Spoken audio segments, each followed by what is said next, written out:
আসসালামু আলাইকুম everyone. Passport সম্পর্কিত একটা আপডেট দিতে আজকে আপনাদের মাঝে আবারও চলে আসলাম। ব্যাপারটা হচ্ছে পাসপোর্ট অফিস এই পর্যন্ত এই যাবৎকালে আমি শুধুমাত্র চিনতাম মিরপুরের আগারগাঁর অফিস যেটা সেটা। তো আগারগা বাদে এবার আমার বাসার ঠিকানা আপনার মিরপুর একের আহমেদনগর দেওয়াতে সেটা হচ্ছে শাহালি থানাতে পড়ে গেছে। তো শাহালি থানাতে পড়ার কারণে আমি জানতে পারি যে বসিলাতেও নাকি একটা পাসপোর্ট অফিস আছে। তো বসিলার যে পাসপোর্ট অফিসটা সেটাতে আজকে আমার প্রথমবারের মতো একটা যাওয়ার এক্সপিরিয়েন্স হয়।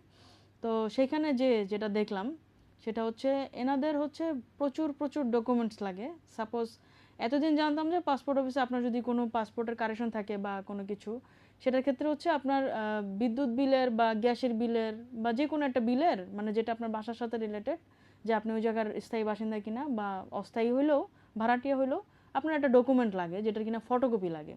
তো ওইখানে যে জানতে পারলাম ফর দ্য ফার্স্ট টাইম যে ওইখানে আপনার অরিজিনাল কপিটাও নিয়ে যেতে হবে।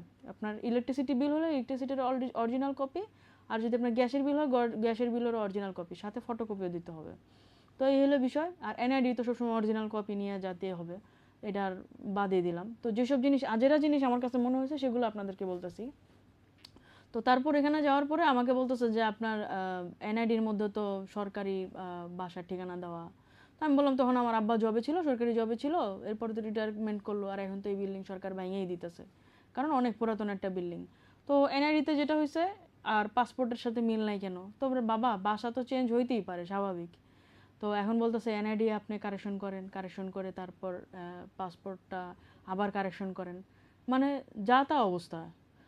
এবং পাসপোর্ট আমি রিইস্যু করতে গেছি, একটা রিইস্যুর জন্য একটা সার্টেন অ্যামাউন্ট পর্যন্ত একটা টাকা নিতে পারে, ছোট্ট একটা টাকা। যেমন এনএডিতে যেটা করে আপনার একটা ভুলের জন্য 300 টাকা, আরেকটা ভুলের জন্য আরও 200 টাকা, 150 টাকা এরকম করে বাড়তে থাকে। এনআইডির ব্যাপারটা আলাদা, এটা অনলাইনে জমা দেওয়া যায়। কিন্তু পাসপোর্টের ব্যাপারটা যেটা দেখতেছি, আপনার যদি ছোট্ট একটা ভুলও থাকে সেক্ষেত্রে আপনার ওই সেম টাকাটাই দিতে হয়। এটা আমি বুঝলাম, ঠিক আছে, কারণ সেম পৃষ্ঠাগুলা প্রিন্ট করা অনেক এক্সপেন্সিভ সরকারের জন্য, সেটা হইতেই পারে। কিন্তু আপনার এই যে আমি রিইস্যু করতেছি, আমার আগের পাসপোর্ট দেখে না আপনারা সব কিছু করে দিবেন। আমার আব্বার নামের ভুল আছে, আপনারা সেটা দেখে ঠিক করে দেন। আপনাদেরকে ইলেকট্রিসিটির বিলের ফটোকপি পর্যন্ত আয়না দিলাম, যেখানে কিনা পাসপোর্ট অফিসের থেকে যেখানে সংযুক্ত দলিলাদি, এখানে ইলেকট্রিসিটি বিলের কথা কোথাও উল্লেখ নাই।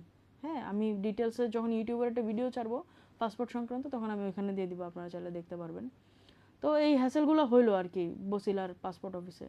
তো আপনারা কোন কোন সেক্টর থেকে হ্যাসেল পোহাইতেছেন বাংলাদেশে জানায়েন। আমরা এতদিন ধরে বাংলাদেশে জন্মাইছি, আমাদেরকে এখন রোহিঙ্গা মনে করে মনে হয়। যাই হোক, আপনাদের ব্যাপারগুলো জানায়েন। ভালো থাকেন।